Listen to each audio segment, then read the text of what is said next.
സാമൂഹിക, സാംസ്കാരിക, സാമ്പത്തിക, രാഷ്ട്രീയ മേഖലകളിലെ നേട്ടങ്ങളെയും സംഭാവനകളെയും സ്മരിക്കുന്നതോടൊപ്പം തന്നെ നൂറ്റാണ്ടുകളായി അവൾ നടത്തിവരുന്ന അവകാശ പോരാട്ടങ്ങളെയും അതിജീവന കഥകളെയും കൂടി ഈ ദിനം അടയാളപ്പെടുത്തുന്നുണ്ട്.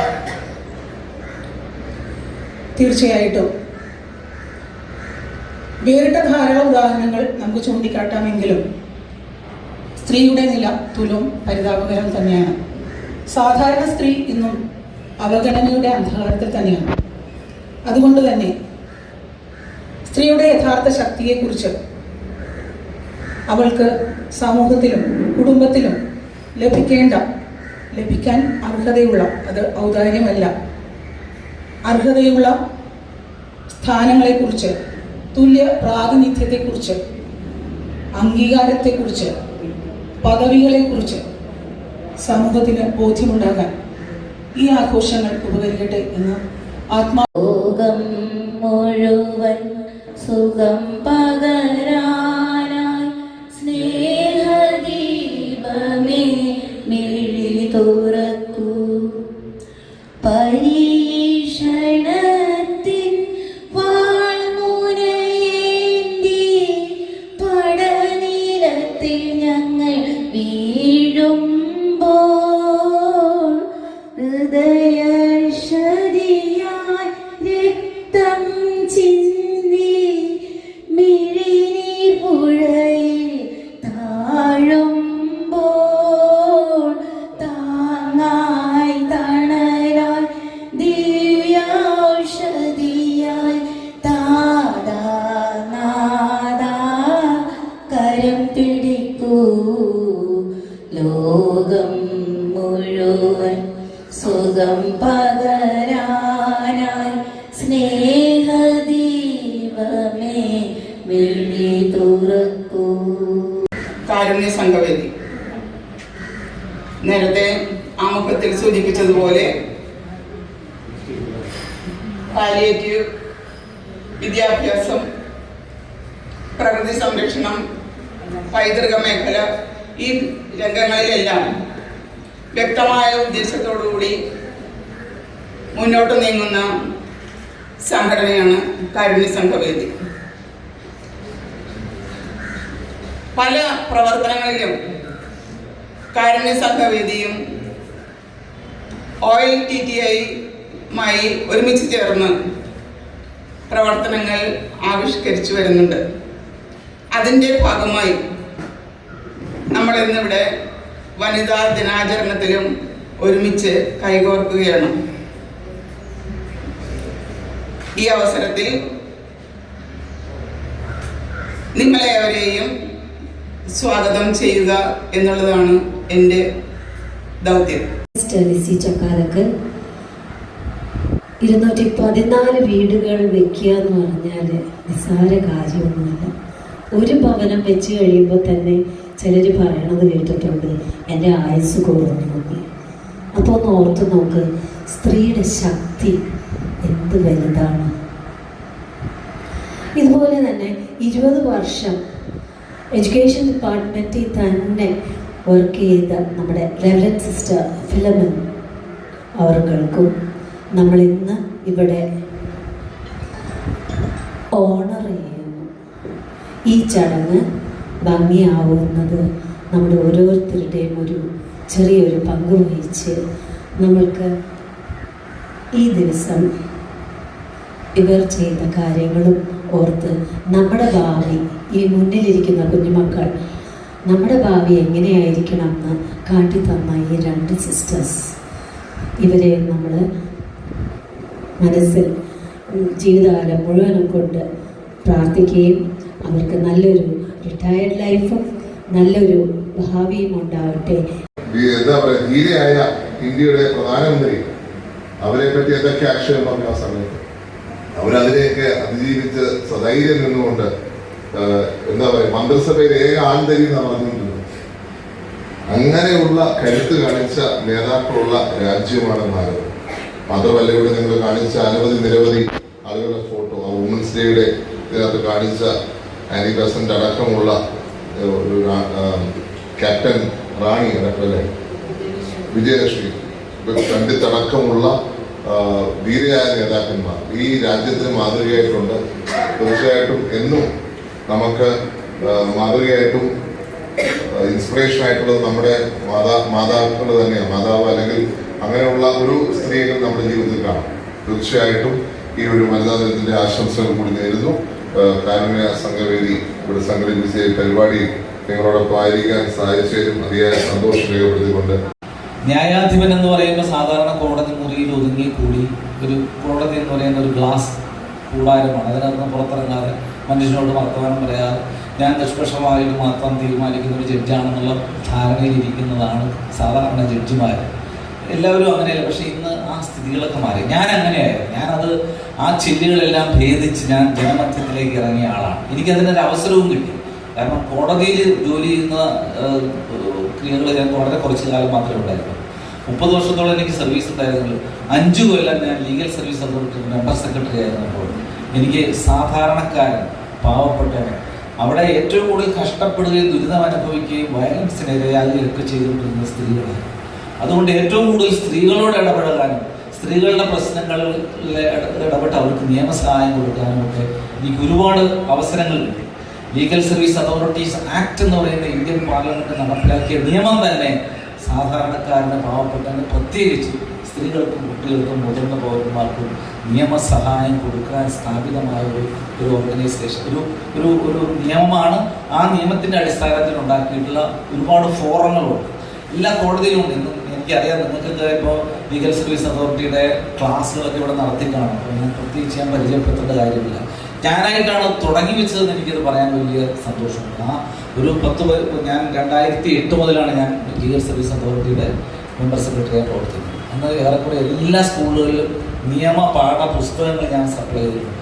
പ്രിന്റ് ചെയ്ത് ഏറെക്കുറെ എല്ലാ സ്കൂളിലും എല്ലാ കുട്ടികൾക്കും, ഓരോ കുട്ടികൾക്കും 8, 9, 10 ക്ലാസ്സിലെ കുട്ടികൾ പ്രത്യേകിച്ചും ഈ നിയമപാഠ പുസ്തകങ്ങൾ, അതായത് നമ്മൾ ഏറ്റവും കൂടുതൽ അറിഞ്ഞിരിക്കേണ്ട നിയമങ്ങൾ അടങ്ങുന്ന പുസ്തകങ്ങൾ കൊടുക്കുന്നു. കാരണം നമ്മൾ സ്ത്രീകൾ ഇന്ന് അനുഭവിക്കുന്ന വേദന, അല്ലെങ്കിൽ കഷ്ടപ്പാട്, വയലൻസ്, മർഡർ, ഇതൊക്കെ ഇതിൻ്റെ പ്രധാന കാരണം നിയമത്തെക്കുറിച്ചുള്ള ഒരു അജ്ഞതയാണ്. നമ്മൾ ജനാധിപത്യ ഭാരതത്തിൽ ജീവിക്കുമ്പോൾ നമ്മുടെ നിലവിലുള്ള ഭരണഘടന, ഏറ്റവും വലിയ പ്രധാനപ്പെട്ട ഭരണഘടന, അതോടനുബന്ധിച്ച് ഇന്ത്യൻ പാർലമെന്റിലും നമ്മുടെ അസംബ്ലികളിലും നടപ്പിലാക്കിയിട്ടുള്ള ഏറ്റവും പ്രധാനപ്പെട്ട നിയമങ്ങൾ. നിങ്ങൾ നിയമം പഠിച്ച് വക്കീലാകണമെന്നല്ല ഞാൻ പറയുന്നത്. പക്ഷെ ഒരു യഥാർത്ഥ പൗരൻ, ഒരു ജനാധിപത്യ രാഷ്ട്രത്തിൽ ജീവിക്കുന്ന ഒരു യഥാർത്ഥ പൗരൻ അടിസ്ഥാനപരമായ നിയമങ്ങൾ മനസ്സിലാക്കിയിരിക്കണം. ആ ഒരു ശക്തി, ആ ഒരു നിയമ ശാക്തീകരണം നമ്മൾ നേടിയ ഈ സ്ത്രീ ശാക്തീകരണമെല്ലാം നമ്മൾ അറിയാതെ നമ്മളോടൊപ്പം പോകും. നമ്മളിപ്പോഴും ഒരു സുന്ദരമായ ഒരു ലോകത്ത് വേറൊരു പ്രൊഫഷൻ ഇല്ല. അപ്പൊ അതിൽ നിന്ന് വിരമിക്കാന്ന് പറഞ്ഞാൽ ഭയങ്കര ഹൃദയവേദകമാണ്. നമ്മുടെ മുമ്പിൽ എഴുന്നേറ്റ് നിൽക്കുന്ന, നമ്മളെ കാണുമ്പോൾ ആരാ എഴുന്നേറ്റ് നിൽക്കുന്നത്? നമ്മുടെ മാതാപിതാക്കളൊന്നും നമ്മളെ കാണുമ്പോൾ എഴുന്നേറ്റ് നിൽക്കേണ്ട കാര്യമൊന്നുമില്ല. പക്ഷെ അധ്യാപകരെ കണ്ട ഇന്ത്യൻ രാഷ്ട്രപതി പോലെ എഴുന്നേറ്റ്, ഇന്ത്യയിലെ പ്രഥമ പൗരാകട്ടെ 1ാം ക്ലാസ്സിൽ പഠിപ്പിച്ച അധ്യാപകനെയോ അധ്യാപികയെ കാണുമ്പോൾ എന്ത് ചെയ്യും? അവരിയ്ക്കുന്ന ഇരിപ്പിടത്തിൽ നിന്ന് അത്ര മഹത്തരമാണ് ഈ അധ്യാപനം എന്ന് പറയുന്നത്.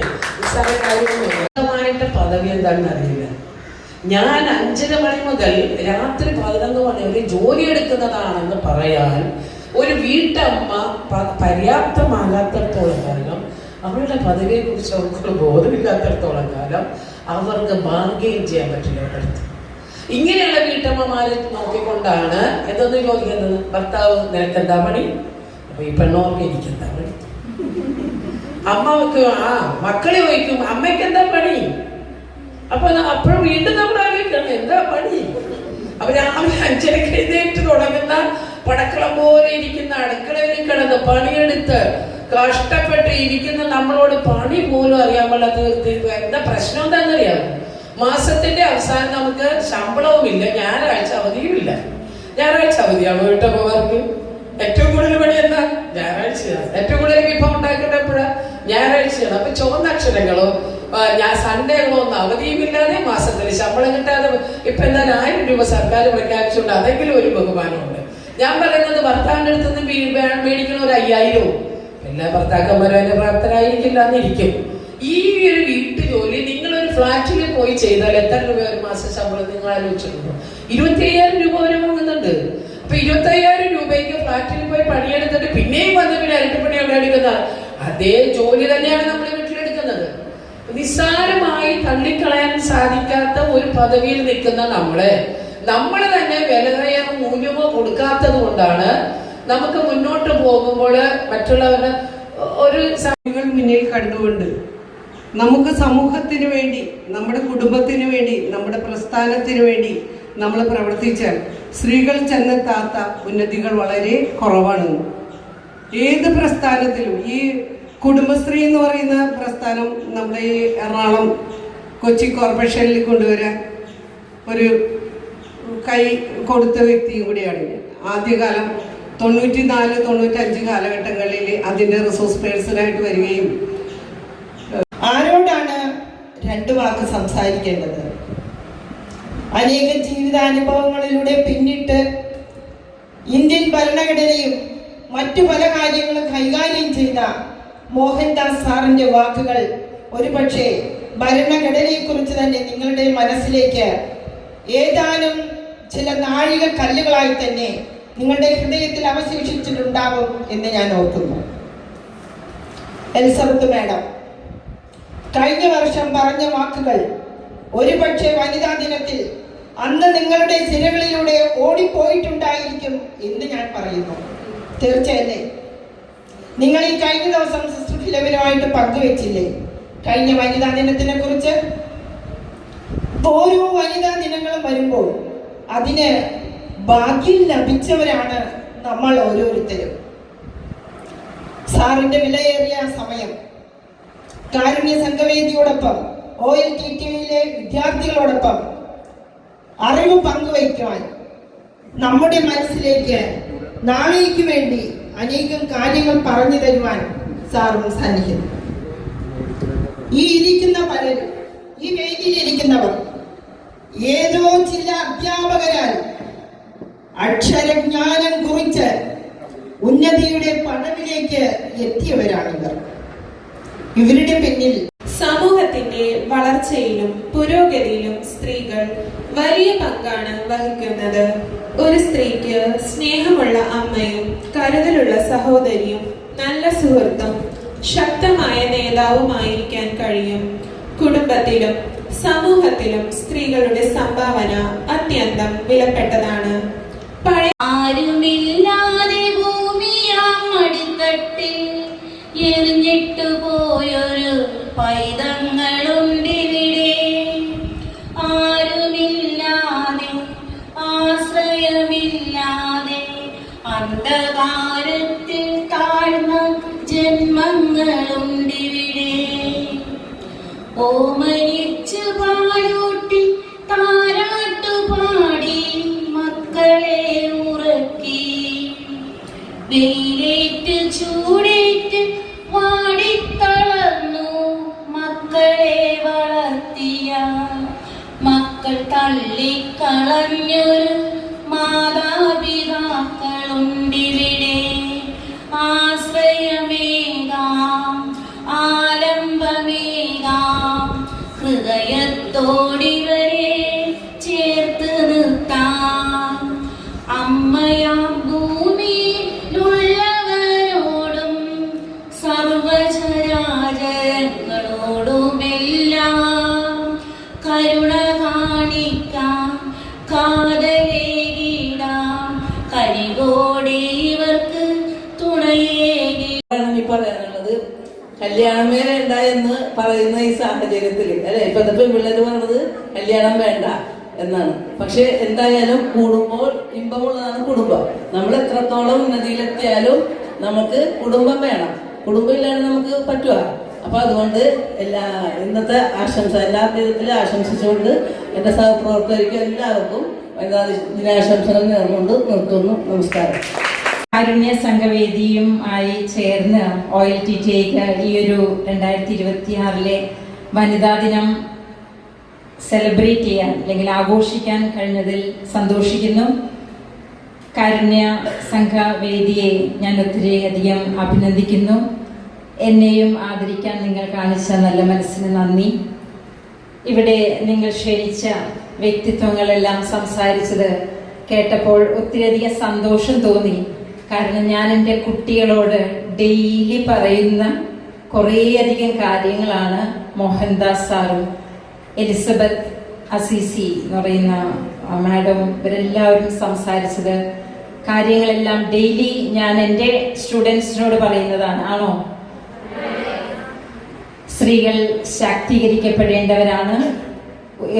ഒരു പ്രതിസന്ധിയിലും തളരേണ്ടവരല്ല.